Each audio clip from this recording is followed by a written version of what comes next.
Bismillahirrahmanirrahim. Assalamualaikum warahmatullahi wabarakatuh. Selamat pagi, salam sejahtera untuk kita semua.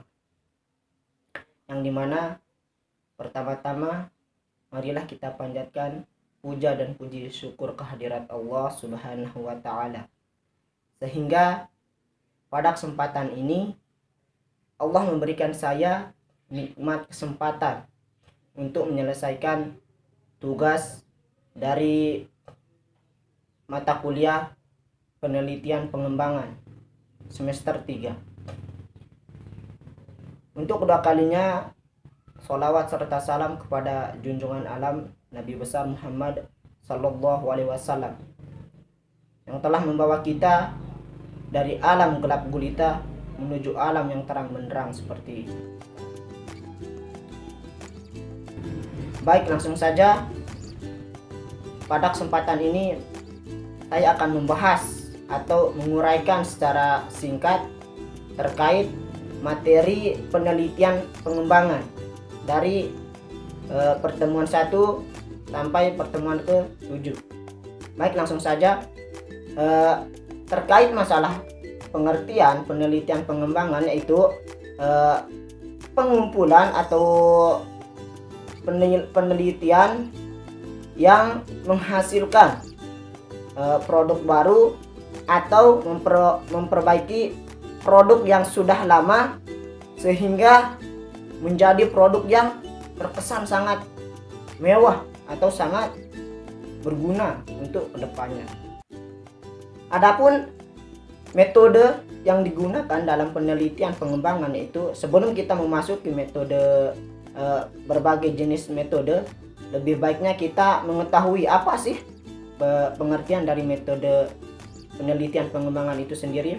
Baik, jadi metode penelitian pengembangan itu adalah proses sistematis untuk memperbaiki masalah yang dilakukan dengan menerapkan metode ilmiah sehingga dapat memahami tujuan utama penelitian itu sendiri, atau dapat kita pahami metode ilmiah itu sendiri, sehingga bisa disimpulkan antara penelitian dan metode dalam pengembangan adalah pengertian penelitian dan metode penelitian, yaitu penelitian bersifat sistematis dan terpercaya atau fakta. Kemudian metode yaitu cara untuk menguraikan kaidah yang sudah dipersiapkan terlebih dahulu. Jadi itu merupakan kesimpulan dari pengertian penelitian pengembangan dan metode penelitian pengembangan. Adapun metode ilmiah, yaitu pengertian dari metode ilmiah, syarat dalam melakukan penelitian. Maksudnya di sini usaha yang benar-benar ada atau fakta lapangan yang benar-benar ada sehingga mudah dipercaya dalam bentuk fisik.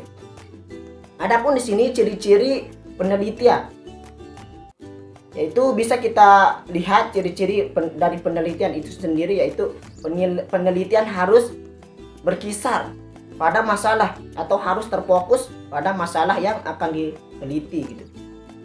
Kemudian mengandung unsur keaslian. Itu maksudnya di sini mengandung unsur keaslian itu adalah tidak adanya hoax. Dan juga adapun ciri-ciri yang ketiga, yaitu tentunya setiap penelitian harus berbeda-beda dan sebagainya. Kemudian adapun jenis-jenis dari penelitian pengembangan itu sendiri adalah dibagi menjadi 4, yaitu penelitian pustaka, penelitian tercapai, penelitian tindakan, dan kemudian penelitian pengembangan yang kita bahas pada kesempatan pagi hari ini. Dan itu saja jenis-jenis yang bisa saya sampaikan. Masih banyak sekali jenis-jenis lainnya. Kita masuk ke bab teori dalam penelitian pengembangan itu sendiri. Maksudnya di sini produk apa saja yang dikembangkan harus ada persetujuan dari lembaga atau pemerintah itu sendiri, sehingga tidak terjadinya ilegal dalam melakukan penelitian itu sendiri yang sudah dilakukan di lapangan. Adapun di sini sistem. Yang dimaksud sistem dalam teori penelitian pengembangan yaitu sistem yang digunakan haruslah lengkap. Maksudnya di sini sistem bagaimana dalam kita melakukan penelitian itu sendiri. Jadi harus semua lengkap pada saat kita melakukan penelitian. Adapun juga di sini media.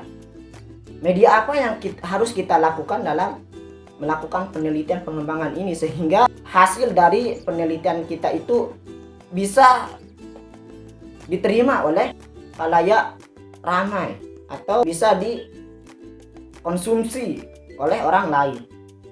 Kemudian adapun di sini kita beralih ke model-model penelitian pengembangan, yaitu model-model pengembangan penelitian bisa kita sebutkan yaitu pendahuluan, yang dimana di dalam penelitian itu harus ada pendahuluannya, apa yang harus kita teliti gitu.